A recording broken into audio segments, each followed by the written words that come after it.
ভারতীয় জনতা পার্টির রাজ্যসভার সাংসদ অনন্ত মহারাজ শ্রমিক ভট্টাচার্যকে অর্ধ উন্মাদ বলে কটাক্ষ করলেন।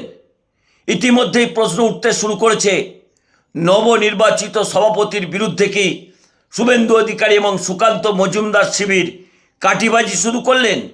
যখন শুভেন্দু অধিকারী বঙ্গ রাজনীতিতে তার প্রভাব বিস্তার করতে পারছেন না শ্রমিক রাজত্বে, তখন কি তিনি কার্তিক মহারাজের মতো এবং অনন্ত মহারাজের মতো নেতাকে আবারও পথে নামাচ্ছেন? তাহলে কি শ্রমিক ভট্টাচার্যের বিরুদ্ধে শুভেন্দু অধিকারী এবং সুকান্ত মজুমদারের শিবির ইতিমধ্যেই কাটিবাজি শুরু করে দিলেন? সেই প্রশ্ন কিন্তু তুলছেন শ্রমিক ভট্টাচার্যের অনুগামীরা। কারণ গত কয়েকদিন ধরেই ভারতীয় জনতা পার্টির রাজ্য নেতৃত্ব যেভাবে শ্রমিক ভট্টাচার্য তার সংগঠনকে ঢেলে সাজাতে চেষ্টা করছেন, সেখানে পরিযায়ী নেতাদের গুরুত্ব না দিয়ে যেভাবে পুরনো ভারতীয় জনতা পার্টি এবং আরএসএস থেকে আগত নেতাদের গুরুত্ব দিচ্ছেন, তাতেই চোখের জল পড়ছে শুভেন্দু অধিকারীর।